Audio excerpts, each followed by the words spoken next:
I hope you've done it so many times in the past. Okay, we're going to be jumping into draft for our 5th game of the day. Reminder that there are no stakes on the line. Neither team can qualify for the Rumble stage, which, you know, it does hurt to see DFM fall short. But, of course, they have gone through some roster changes, so here's hoping they can continue to grow. Along with Team ACE, they've had a tough tournament, and I'm sure that they want to try and end on a high note. But let's see what approach they take. Often, when there are no stakes on the line, teams will have a little bit more fun. Does mean that we may get to see a couple of unique picks that we don't often get to see. So far, the bans are pretty standard. The Trundle is a little surprising. It does make me wonder if DFM have something on the docket ready and waiting. But I'm not quite sure. When I think of Trundle, I think of like, what are the primary counters? Viego is a champion. And then tanks in the top lane, really, Tanks, is what you're yes, thinking, right? To a degree, yeah. But what could they be thinking right now? Well, for the time being, it will be the Twisted Fate insta-lock-in, so nothing too crazy. The response of Galio would also make a lot of sense. We've already seen that once from Alone at this tournament. But it seems so far, the approach to this draft is going to be very meta-focused, which does mean that if they do choose to lock in the Galio now, they could look to grab themselves an AD carry if they wanted to. With Lucian taken off the board, we've seen from 5kid quite a few strong AD carries in the form of Samira and MF. Things that they can look to prioritize and bind if they want, but instead they're going to go for the tried and true Graves, which has been a very solid staple jungle so far at this tournament. Definitely has. I will say as well, I looked over some of Dimitri's stats earlier. 5-0 on the Trundle this year. Played it once during their playoffs, 4 times in the regular season, so perhaps just a respect ban towards him. Makes sense. Decide that they don't want to deal with that. As you say, Galio used to answer the Twisted Fate. Ebby, you're going to bring out your Urgot. It is a masterclass whenever we see Ebby on Urgot. And it is one of his comfort picks for sure. Yep. We have already gotten to see it once this tournament, but just a cheeky hover for now. As the Wukong likely to be locked in. We've been seeing it a lot so far this tournament. Steel already 2 games on it. And yeah, it looks like we're going to have try and true. And that makes sense. A lot of these teams really value this international experience. I don't blame them for wanting to take it as seriously as possible. Make use of every game so that you can try and learn as much as you can. Part of me still expects some unique picks, but we'll have to wait and see, as it will be the Urgot locked in for Evie. Pretty strong top side of the map, and you expect DFM to once again look to try and play around it. yeah, playing around Evie makes a lot of sense, and with Steel on the Wukong, you can put a lot of pressure up towards that top side. Then you have the Destiny coming out as well. It looks like AZE are just going to pick a tank of their own towards that top side. Does mean they're a little bit lacking on magic damage if they went for the Mundo. Instead, the Gwen rounds out that top side of the map a little bit stronger. Galio, of course, does have magic damage himself, but it's not as consistent. Graves is only physical damage, well, apart from Smokescreen, and we've only seen Smokescreen Graves in like ARAM games. So the Gwen does give you a bit more DPS towards that top side. Also means you can skip and slash away from the Urgot engage. And you have a few options up there. Alright, so a Renata ban. Often that does suggest that you're looking at something like a Nautilus, something more towards that melee style of champ. Perhaps they want to go for something hyper-aggressive, something like a Pike. But we have also seen a fair amount of Renata from Harp, so it could just be targeted. We'll have to wait and see what direction they choose to go for. More engaged supports are looking to be removed. DFM have to be careful here with removing supports, mainly because remember that the more supports you ban, the easier that this becomes for ACE, because you're now narrowing the pool and then they get first pick. So if you potentially ban out, well, I don't know, you ban out Leona, you ban out what, maybe even Alistair, then Rakan becomes a very viable option as a blind. So they have to be cautious about what they choose to remove here. Do always have the option of moving towards more Enchanter supports as well. If you get rid of all of those engaged supports, you already have the Wukong for the engage, the Twisted Fate for the Destiny. Follow-up engage from your support is very valued in the current meta, but Enchanters still sit in a relatively strong spot in terms of support pool. I think ACE is thinking about Israel right now. I wonder if DFM will read that, because they could ban away the Karma. They could also choose to ban away the AZE. Oh, Karma's already banned, so. Oh yeah, that's a fair point. Missed that one. Alistair, but we did talk about that earlier. That to me suggests, well, right now I'm looking like Rakan could be pretty good here. I always think Rakan's good. So. Yeah, doesn't matter what the matchup is. First pick, Rakan's good here. Rakan's good here, yeah. I mean, it's fair argument, Rakan is good here. One thing it does give up is your laning phase to a degree. Nautilus has a slightly stronger laning phase than the Rakan and works well into the Rakan, so straight will go to the Nautilus. Much less. Well, you don't actually know that. He's got a helmet on. True. Underneath that helmet, Nautilus could be Ryan Reynolds. Could be. Very handsome man. Very handsome man. But it won't be Medic, because Medic would only ever cosplay Rakan. That is true. Right. That's not a promise either. Yeah, Drakos has already done it once, and that was really like burned into my brain, you know? So we are going to see the center Tahm Kench bot side for DFM, so this is a very top side focused draft. Nothing too crazy. Scaling on the side of DFM with regards to their bot lane. The Tahm Kench is likely going to be receiving all of the farm, with the Senna just kind of farming, acting as that, why have I now forgotten the name? Can you remember? Fasting? Fasting Senna, that's the name that I was looking for. And the good thing for Senna is, as soon as you know you're playing into a melee support, it's a lot easier for you to get missed in the early game. Stack up those mist, or those absolution stacks, as it's technically called, and it makes it harder for the Ezreal Nautilus to really do too much in this lane. Means that Udapon will scale quicker, and will be able to have more of an impact as the game goes on. But as you say, Betty, I think topside focus for both these teams early on. Graves probably just trying to farm up and react to anything that Steel's doing, because Steel's already shown us on the Wukong, if he gets ahead in the early game, he becomes a menace as the match goes on. Yeah, I do feel that DFM have a little more agency than AZE. Yeah. If it was Zhao who's Galio, then I'd be like, my statement probably wouldn't be as true. Sure. But I think Zhao who's Galio is a little unique in terms of how well he can impact the rest of the map and where he finds these windows to successfully roam. Alone, there's going to be a lot of responsibility on him to keep track of Yaharong, mitigate his impact on the map, make sure that he can follow.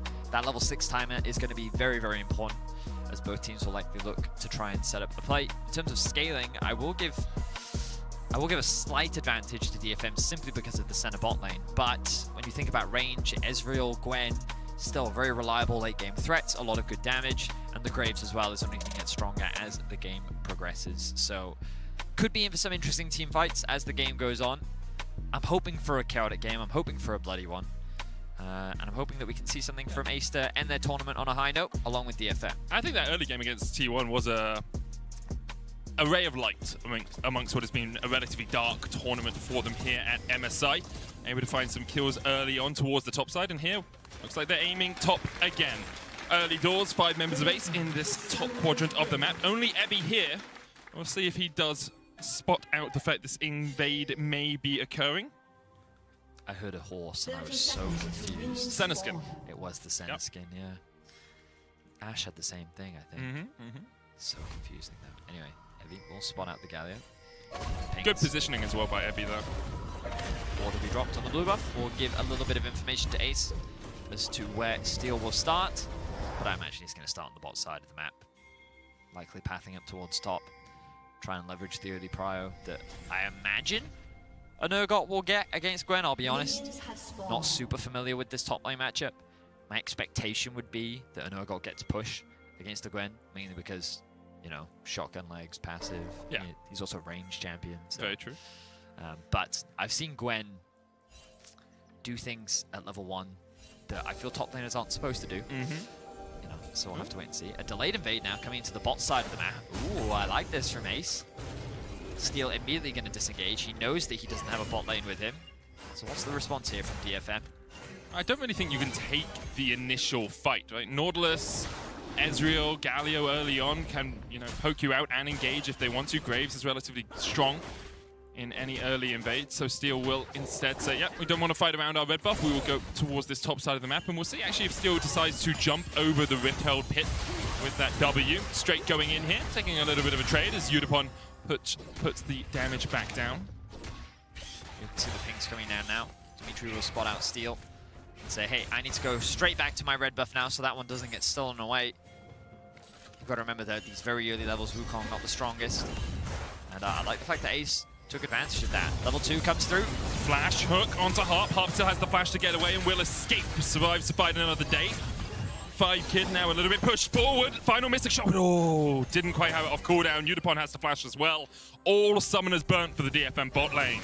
AZE playing very well in this early game. I like the invade, leveraging their stronger level 1, combined with the fact that they get the level 2 in the bot lane 2 versus 2 and immediately go for an all-in.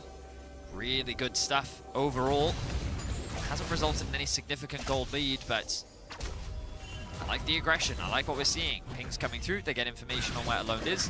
I like the interrupted back. Alone was in the shop there for sure.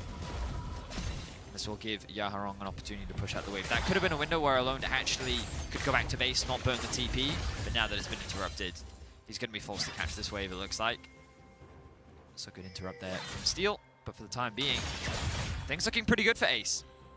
Yeah, once again, a strong start by them. Their bot lane winning out on the 2v2 puts them in a strong position. Also means that if Straight can find another hook, it's very hard for Harp and Udapon to actually get out of that situation. Straight not running Hex Flash, though. Often we do see that with the Glacial Augment. Instead, here, it's not going to have that extra utility to dive in. He went for the Stopwatch and the Minion Dematerializer to make sure they have control over the lane. Looking across the map right now, we can see a bit of vision invested towards the bot side, with 2 wards thrown onto the entrances of the jungle, along with the Scuttle Crab being secured. The top crab is actually still up. Steel looks like he's pathing towards that now. Very far behind in CS. His whole bot side was taken away from him. Dimitri just continuing to steal away these camps, build up early leads, and something that we've been seeing a lot this tournament from Graves in particular. When you have pushing lanes, when you have stronger level 1s, it's really important that you try and leverage that, because Graves not typically known for being a really good early game ganking jungler, but he is very good at dueling other junglers and getting in their face and basically being annoying, especially with his ability to steal your camps. So how do you stop the enemy jungler from ganking? You just don't let them jungle. We saw it from Inspired yesterday, and we're seeing it once again from Dimitri right now. He has push in mid, he has push in bot, he has his eyes on potentially another camp, maybe even a gank. No crux there for him. Used the oracles to see if they were available. Meanwhile, in the mid lane, this wave slowly pushing out towards Alone, but he will use the Winds of War to clear out a couple of those minions and now go down towards the bottom side. Not yet, level 6 does have the Predator. Perhaps we'll see the first gank of the game. Dimitri dives across the wall. No summoners, remember, on the DFM bot lane. Curse of the Black Mist could be big here. Big minion wave pushing in as well. It looks like Ace will just get the shove in. Look for the plate, can't even quite find that yet. So, yeah, I will say that that roam is very predictable. Also the fact that he literally just walked past the minions and said, I'm on bot now. And we're like, all right, fair enough, off you go. Yaharong did still have the TP, so could have answered. But you can see that Ace really wanted to try and punish that stacked wave. They weren't able to, which means that DFM at the very least still get the XP. Udapon not too upset that he's only at 2 CS. And Harp, yeah, okay, he may have lost a bit of farm, but it doesn't really matter in the grand scheme of things. All they care about is getting Udapon as many stacks as possible and getting through what is expected to be a relatively challenging bot lane 2 versus 2. So far, 6 minutes in, no blood has been drawn. Both teams taking a cool, calm, collected approach. And we can see while a small gold advantage is being built up in the bot lane for Ace, as you would expect, Yaharong countering that on the TF to build a small lead himself. Now a bit of an engage. This avoid just wide there as 5kid is able to dodge away from it as the lane settles back into normalcy. I think we perhaps have a moment just to explain exactly what's going on in this bottom lane. There are some people around the world, actually we might not, because Dimitri might be looking for a gank on the top side. Galio level 6. Already moving up, Destiny available for Yaharong as well. Dimitri trying to cut off Ebby's route out of the fight. Ebby underneath the tower though, pushes forward. Ebby not yet level 6 himself, still only 5. Dimitri needs one more auto. Good dive from Ace. Well executed. They leveraged the level advantage, but now Steel trying to make a cross map. Only level 5. Twisted Fate has the ultimate, could look to roam, pushed in mid-wave, now he's on his way.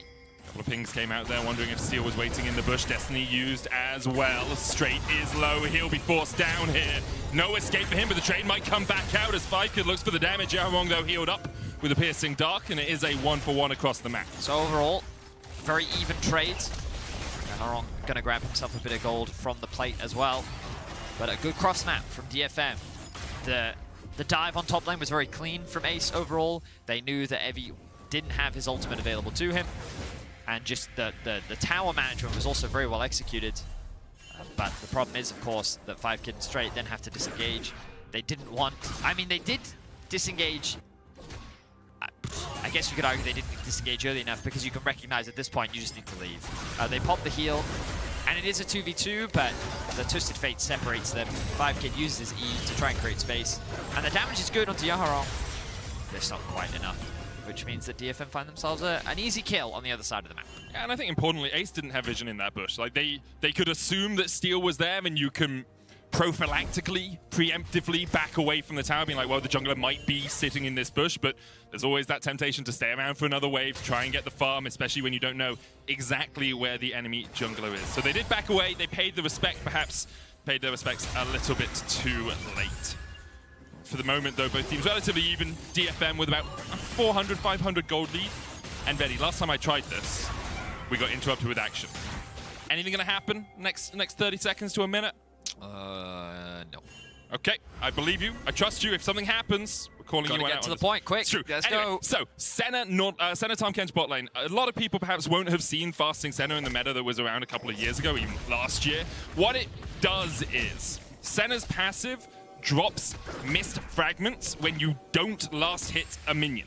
And so what you want to do as Senna in this situation is grab those mist fragments while your support farms up the wave. That is why here, Udapon isn't farming at all as the fight begins in the mid lane. Steal on alone, look for some damage. Dawning Shadow coming out and alone is down. Dimitri jumps across the wall, but can you escape? Flash available, will use it, but the Nimbus strike into the crushing blow will crush his skull in. Dimitri goes down, Steal on 2 kills. And one of the great things about Senna in particular is while you are the AD carry, you can provide that global presence. And you saw the impact of that ultimate right there. Tarp goes underneath the tower. Yeah, that's really deep. You have the thick skin. Will be able to get himself out. And often, yeah, right now, Senna teamed up with a support that becomes increasingly tanky. So things like the Scion, the Tahm Kench, sometimes the Wukong. With a very good 2v2 in the mid lane. I say 2v2, that Senna ultimate really did shift a lot, giving a lot of shielding to the side of DFM, and also doing damage. He was able to connect with Alone there, really just tearing him apart alongside the Wukong, being level 6. Very difficult to deal with. Good roots, but no follow-up. 5kid is able to disengage. The Dragon has been started off. DFM can't really contest because their jungle is on the top side of the map. AZE know that the Herald has been taken, which means that there is a window for them to secure this early objective. 10 minutes in, though, DFM find themselves with a 2k gold lead. DFM in a really strong position. Gold sitting once again on Steel's shoulders. We saw this in their last game versus Saigon Buffalo. Steel, when he is ahead on this Wukong, is a menace and a terror to his opposition. And so far, we haven't really seen Alone be able to get out and around on the map with this Galio ultimate. Something we wondered, could he impact these side lanes? I don't think we've seen a single Galio ultimate as of yet. Yeah. Just a little cool thing that I'm pretty sure what I saw Udapon just do is drop a ward and then use his Q on the ward to heal to then get the stack. Completely unnecessary use of his ward. Well, no, but the thing is, if you're about to back, you use your trinket, you Q, and then you switch to the oracles on the back anyway, and that's going to be back up by the time you come out. It's a Senna mechanic. There aren't many of them. Usually it's just right-click the opponent, press Q every now and again. Yeah, but you can also Q towers, right? You can Q towers. Yeah. Oh, I heard that. So did I. First mythic of the game, Steel with the Divine Sundra. Right, sorry. Normally we don't hear that. So, wait, I've been hearing that. Really? I think you just drone it out. No. Right? Normally in a cast, I don't hear the jingle. Dun, dun, dun. Yeah, no, normally I only ever hear it when I'm a viewer, but not... I'm hearing it again! Abyssal Voyage here for the chase onto 5kid, but the hook comes out. And Harp might realize he's a little bit too alone here. Dawning Shadow coming out, another shield onto Harp. The damage from 5kid is not enough. Piercing Dark with the shield, and now Straight is in for a world of hurt. The Cyclone short, but Udapon. Flash, Curse of the Black Mists into the auto attack is enough. Udapon now sitting at 43 stacks. Already has the second part of his passive activated. He's in a very strong position.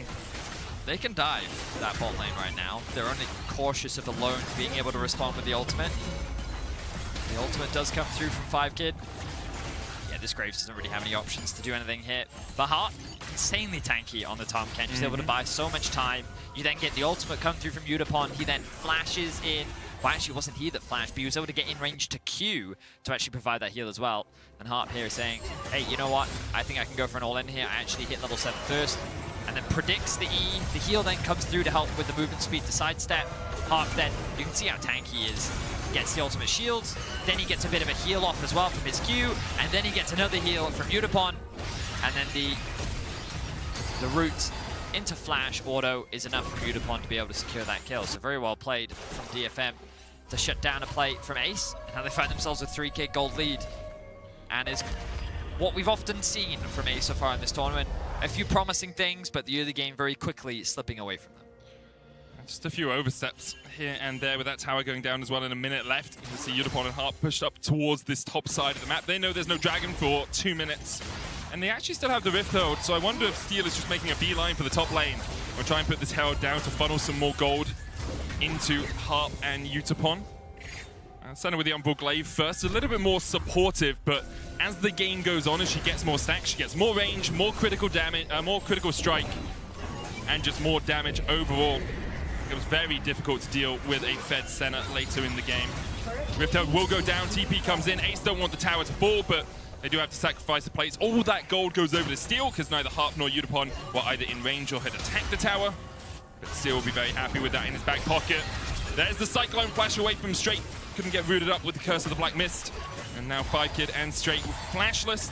Do have the ultimate. That depth charge a possibility, but it looks like DFM are just looking for one more plate before they fall off. Maybe not. Straight's going to get the hook. True Shot Rush going in as well. The thick skin just in time. Straight ticks down to Steel. Dimitri off towards the side will take out Harp as well. Both the junglers on the board in this fight.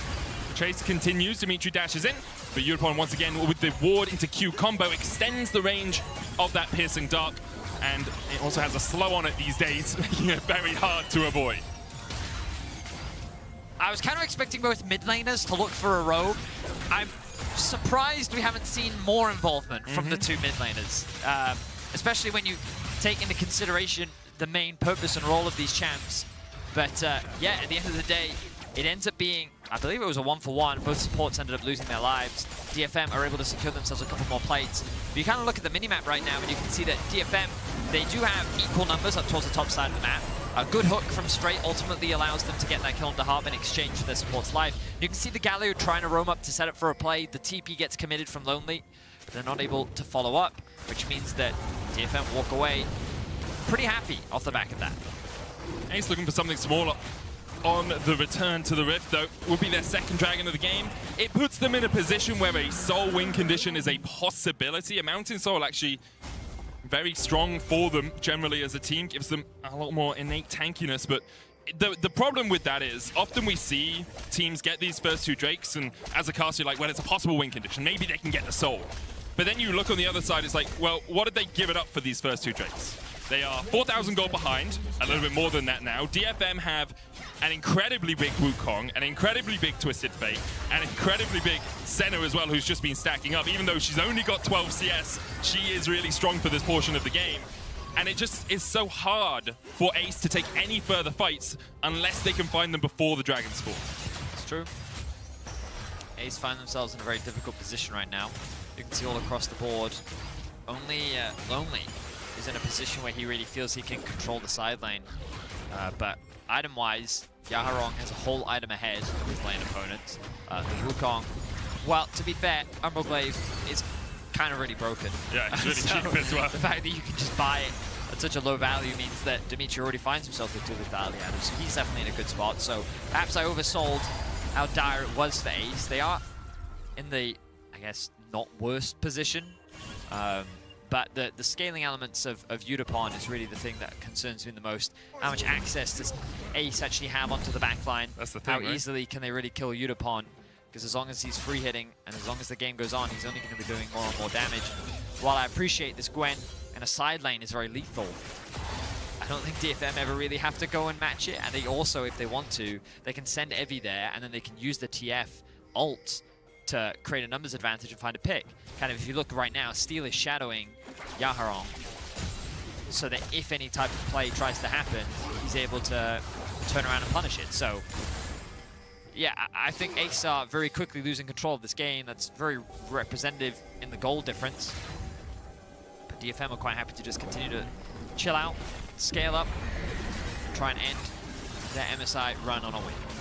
There are ways for AZE to approach a fight, but often you're looking for that possible Gwen flank or just the Gwen run straight through the enemy team with the Galio follow-up. Trying to get close to Yutapon as a Graves is going to be very difficult with that slow on the piercing dark and with the range that she's built up. Currently at 70 stacks. Straight though with a hook onto Steel. He pops the decoy and walks away. And look at this, Dimitri trying to get in, but he's just going down. The Cyclone spins through him. Ebby coming in as well with a TP straight there once again. Pops the stopwatch, but a good devour into the Abyssal Voyage follow-up. Hero's entrance. Well, you're trying to be a hero alone, but often the hero loses in the end. Lonely caught out as well underneath the tower. DFM just ripping through Ace, harp tanking tower after tower. 5-kit dives to the side, but DFM are ready and waiting for him. And that is an ace at 18 minutes into the game. Just like that, DFM wipe Ace off the map. And in convincing fashion, nonetheless. A dominating team fight results in 2 towers, and Ace find themselves on the back end once more. DFM just showing the caliber that they do have, although they have lost their options of getting into the Rumble stage. Dimitri steps forward here, looking for the Eclipse. Udapon low ticking. The red smite will be enough. Dimitri takes it, looking for another. Steel dives back onto him, but Straight will take the kill in the end. Dimitri and Straight caught Udapon and Steel napping. Really good punish there from Ace at the very least. They will be able to get a few shutdowns into their back pocket. And Dimitri, the benefactor of a lot of that gold, but it's not going to change the overall game state right now. We can have a look back at this play. Starts off with a good stun card onto Dimitri. A lot of the damage disappears. You can see how squishy this Graves is and how lethal Twisted Fate can be if he's able to land that stun card. Lands it. Well, it's about to land another one. The stopwatch comes through. And at this point, Ace should have disengaged, but instead they try to kind of fix what is already a very lost fight. They don't cut their losses, and it ends up being disaster. Yes, Evie does lose his life, but the damage is just so massive that DFM clean them up, secure themselves 5 kills, and walk away with so much more map control. Yeah, just if you dare to approach DFM, they hold your arm's length. The rapid fire cannon on Yaharong helping with that. Udapon's range advantage as well makes it so difficult for Ace to ever find an avenue into these fights. And as we said before that, Straight and Dimitri picked up those couple of kills. DFM have been in some close situations, just haven't quite been able to eke out that extra win that would have given them a tiebreak opportunity versus Saigon Buffalo. Of course, credit to Saigon Buffalo. Yeah, twice. But credit to Saigon Buffalo. That second game looked very much DFM favored in the mid game, and Saigon were able to fight back and find a way to pick up their win and make it to the Rumble stage. Now Lonely perhaps caught out. Steel trying to get in behind him here. The Cyclone will get the knockup, but Lonely underneath the tower should be safe for the moment. Ebby though still on the chase. Fearby on dead. Not too safe after all, it seems, as DFM will pick up another kill. A very clean dive from DFM. There's very little that Ace can do to stop them. Already an 8k gold deficit. And they're knocking on the doors of the base. Yaharong has a wave in mid lane. That's a cannon wave too. The Graves is not there with them. A massive numbers advantage. They could look to dive. They're not going to risk it for now. Oh, there's the taunt coming out straight here. Looking for the depth charge as well. Good devour from Harp. Will keep Yaharong alive for the moment. Straight still healthy. Alone takes one. 5-kit diving forward. Yaharong dodges from the Mystic Shot into the stun card. Yaharong with the stopwatch, able to keep himself alive. And now Udapon joins the fight. 2 to him, 1 to Ebby. Ace, you had a single card up your sleeve. You played it, but it was met by the gold card from Yaharong. Very well played from DFM. The initial play looked good for Ace. The way in which they were able to land that 2-man taunt, the way that they could get a lot of damage down. Now they're going to be trying to sneak this Baron away. Yeah, this is good damage. The question is, will DFM read it? Definitely not something that they would expect right now. No pings have come down. They have 0 vision. When are they going to start getting suspicious? It looks like. Don't be suspicious. Don't be suspicious. Don't be suspicious. Don't be suspicious. Ace just trying to... I don't know that. Oh, you haven't heard? It's from Parks and Recreation. It's great. Ace just trying to like walk to their usual positions. It's a beautiful steal from Team Ace. TP in, Dimitri there as well. Ace get the Baron. The question is, what can they do with it? So again, this play initially quite good. You can see the root comes down onto the Twisted Fate. The taunt then comes through. It's a 3 versus 3, and Steel doesn't have his ultimate, so Ace are looking, well, fairly confident here, but then the overcommitment comes in onto Yaharong. Nice sidestep, gets the heal. Oh, that heal was massive as well, into the stopwatch. He's able to turn this fight around, back into DFM's favor. So many souls on the ground for Udapon to grab. And DFM, they lost the Baron, they secured the Drake, and the problem for DFM is this is going to stall the game out a little bit longer. With the empowered minions, Ace can just buy a little bit more time, give themselves another opportunity to fight back. Perhaps 5K can get more items under his belt. Debbie realized he's in a 2v1 that he cannot win. But now they have information as to where the jungle and top laner are. No TP available on Lonely. The question is, did DFM know that? They didn't see the TP. Perhaps they could have surmised it, but information wasn't visibly available to them. For the moment, though, DFM still very much in control of the game, as you say. Ace just trying to delay, to stall as much as possible. Yaharong having a very good game on this Twisted Fate. 4 items complete on him now. One of the players that came into DFM this year, replacing Aria, of course, who went over to the LCK. And one of the struggle points for them this year, the reason they weren't quite as dominant were these new players coming in. But this is a strong game from the new mid laner for the LJL representatives, and just a shame for him that it is at the end of their MSI run. Yep, a bittersweet performance for sure. Also, big credit to Udapon. He's had a fantastic game on the center. A veteran in the space now. Isn't he the player with the most games on an individual team? Up there with Faker, I think? He's been with DFM for quite a while. Yeah. And for anyone that's followed the international scene, for as long as we have, you'll definitely be familiar with his name. And Japan, they're going to be disappointed with this performance for sure, overall. But they did have some tough competition getting into the group with the Saigon Buffaloes. No easy feat. Here we are, both teams down contesting on the top side of the jungle. Grouping up from Ace. Steel. I mean, Alone's in range here to Ultimate. You say good clone. Lonely though, still on the chase here. Cyclone coming out from Steel. Needlework going in, and Steel might fall. Lonely stunned up, but Lonely able to get the kill off to Steel. Straight locked up with a flash across the wall to escape. And the Destiny comes out. Ace able to get one and get out. That is a pick. That will once again buy more time for Ace. DFM can't continue to push. They can't really get anything off the back of that. And Ace, even though they find themselves at a massive goal deficit, continue to just stall things out, give themselves more opportunities to turn this game around. Sometimes that's all you can do. They made about 1,500 gold off the Red Bull Baron power play. It's kind of what you get for taking it. And staying within that sort of range is very good when you're this far behind. You're just stemming the bleeding, putting a tourniquet on and hoping that later on you can find a way to a medical facility. It's a good catch as well as Steel. A great dodge away with the Warrior Trickster, but the chase from Gwen is just absurd when she is in a position just to land needlework after needlework. Yep, that's Gwen. In the isolated 1v1, she has an insane amount of damage. The Ignite as well only further adds to that. And, okay. He'd already popped the Destiny provision in the fight, so the short TP. It's fine. Yeah. It's okay. Well, now with the Dragon spawning in about 40 seconds, you imagine that would be the next point of contention. Ace primarily said he's got flash. The side lanes. Needlework going in. Heavy flash is away. Summon a burn. And as you say, like, I quite like it because Gwen and Graves are your two strongest players at the moment. I think 5kid will get there.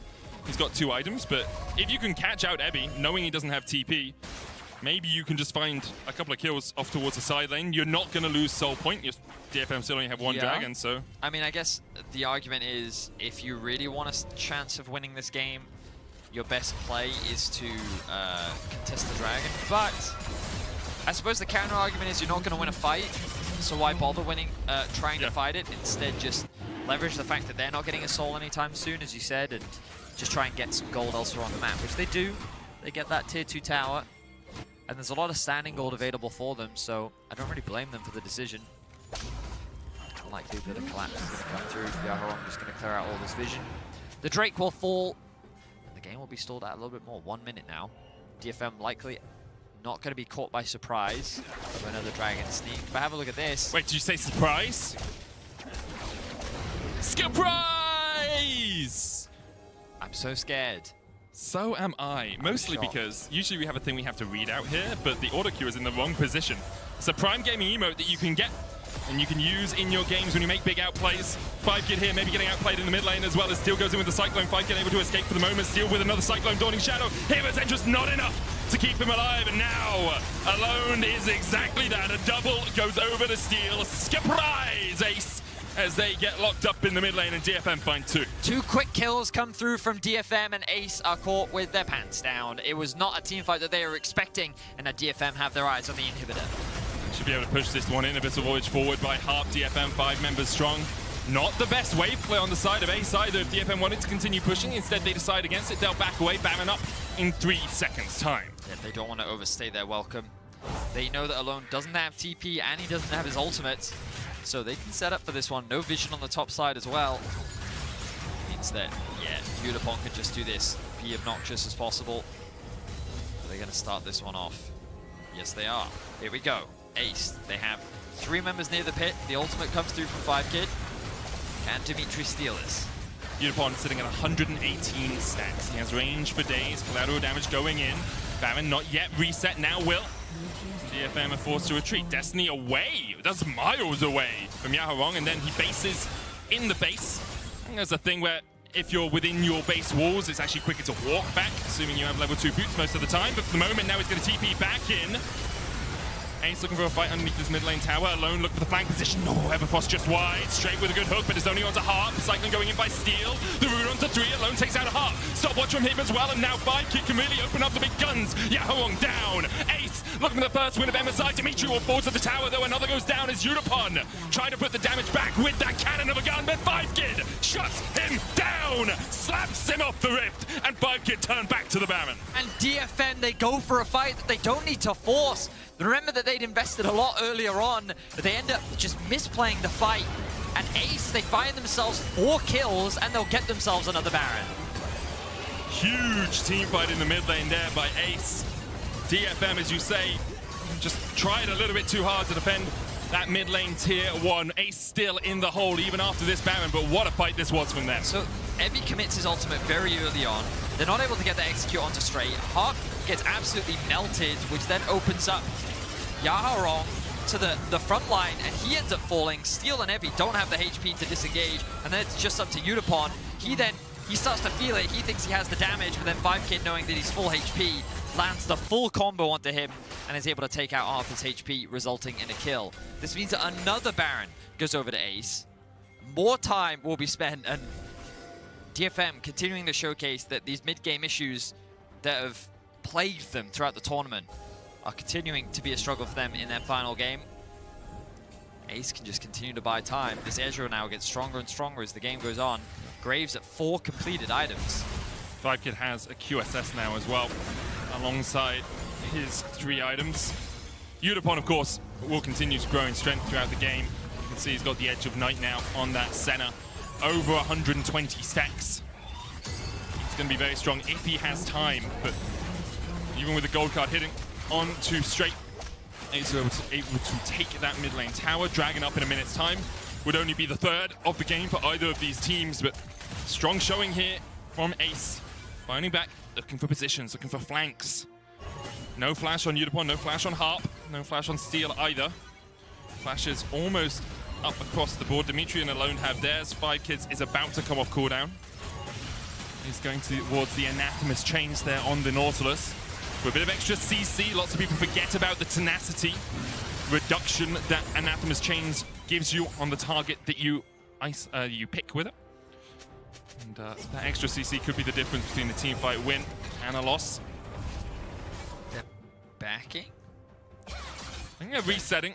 You can see Yahorong trying to answer this push off towards the top side, so he's pushing out top, whereas he knows Lonely is pushing out bot. Yahorong doesn't have TP though, only has the Destiny right now, and 5kid and the rest of AZE will be able to push through this mid lane. Tower should fall pretty lickety split if 5kid gets a couple of attacks on it. It's going to be 2 towers in exchange for none, it seems, here for AZE. DFM a little bit odd with their map movements. Yeah, that's why the base confused me, because they literally just left themselves wide open to an attack in mid lane. There was no contest over the priority, which then gave AZE free avenue for that tier 2. Yeah. Meanwhile, Lonely was pushing in bot, and of course that is answered on the top side. I think that was fine. Yahorong trading tier 2 on bot. Yeah, I'm surprised. I don't think they needed to give up that mid tower. Either way, AZE now closed that gold gap pretty dramatically. Only 3k gold is the difference. AZE now find themselves on Soul Point. And yeah, with this Baron about to wear off, DFM find themselves in a very sticky situation. If they want to be able to close this one out, they're going to need to find another good fight. We're at 129 stacks for Yutapon. 3 items done for him. He's going to be dealing good damage, but we're seeing these fights are not as straightforward as they were earlier for DFM. Yeah, 5kid's been playing the Ezreal really well in fights as well, positioning himself towards the back, avoiding Steel's initial engage, and then getting the damage down when AZE are able to re-engage after that Cyclone has been used. Looks like he might be going, he's going lethality. I'm wondering if it's a Duskblade Mythic here for 5kid. I don't see it too often, but it is a possibility. For the moment, though, just sitting on that serrated Dirk. DFM have got control over the bottom side of the map. You can see them pushing in the mid lane and the bottom lane. Lonely shoving out top. He's really strong as well. Rabadon's, I think, on this base. That's probably what AZE are waiting for.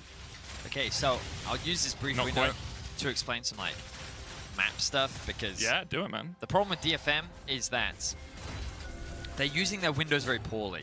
So basically, we saw Lonely top, right? So because Lonely had to push the wave out, whereas DFM had two pushing waves in both mid and bot, there was a very clear window there where DFM had a numbers advantage. So what they could have done is not necessarily force something, but create pressure either on the mid inhib or the bot tower to force Lonely to either TP or come back. So by creating that pressure on these two lanes, you force Lonely to stop pushing that wave, and then they have to come and answer these pushed waves that are creating this pressure. That then, when they respond, is your window to then disengage, go and catch the waves back. You can then reset, and then while you're resetting, AZE has to use their time to reclaim and push these waves back out, which then, when you reset, gives you more time on the map because they now want to reset, but now they realize that they're being pressured again, and so that's kind of how you use your pressure, right? Because DFM are in a position where they can create multiple points of pressure all across the map. But all they did there was that when Lonely started pushing top, Yaharong just stopped and was like, oh, I need to go catch this top wave. And now you're in a 4v4 where they just kind of look at each other awkwardly. And yeah, that was just an example of like... Destiny, they're looking for 5kid here. Here is Entrance, he flashes away. Yaharong going in with the Destiny, but Steel able to escape for the moment. Lonely now on the chase. Hook hits as well onto Harp, and 5kid can really open up in this fight. Udapon with the Dawning Shadow, but the shield is just not enough. 5kid on the chase. Steel, the more will keep you alive for a moment, but will it be for long enough? 5kid dives forward once again. Another mystic shot finds its mark, and AZE are hungry for their first win of MSI. Such a strange fight that was forced by DFM there. The Baron spawns in 15 seconds, and they thought that they could just go for a front-to-back 5v5 without Evie there as well.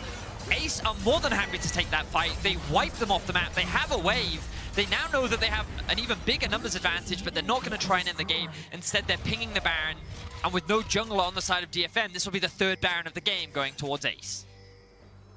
First one, very sneaky, held them in the game for longer than perhaps they should have been. Second one, a teamfight win into the Baron. The third, the same. And now that goal will go down to basically a non-existent gap between these two teams. Baron secured for AZE. I will say, like, the first Baron, really good from AZE. The second one came off the back of a very good team fight from them. Like, look at this fight right now. So they force flash engage onto the Ezreal, who can respond to... Like, how do you follow this Wukong here? You know, like, the Twisted Fate ultimate comes through, he's lost half of his HP, then they get 5 much faster, and then Lonely's on the front line when Steel doesn't have anything. So much damage also gets thrown onto Yudo. Wow, I did not realize that he basically lost all of his HP from the Gwen there.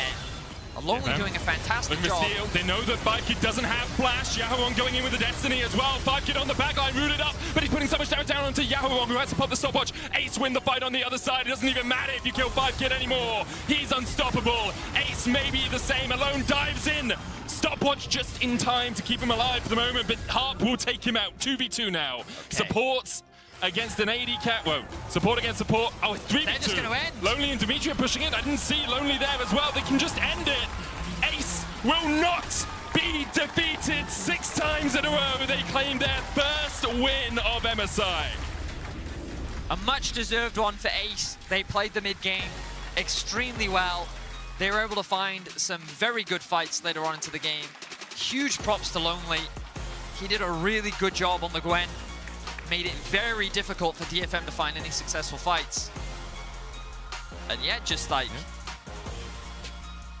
It's going to be a disappointment for DFM to end like that. They had such good control over the early game, but it feels like that this has been the story of the team throughout this tournament, where we've seen very promising early games, but the mid-game comes around and they end up just falling short. something for them to go back, work on, and perhaps we will see them once again at the World Championship this year. Yeah, just a few months away. Perhaps we'll see Team AZE there as well. Great for the LLA that they were able to pick up a win here, especially with the resilience, the determination to come back in this game, because early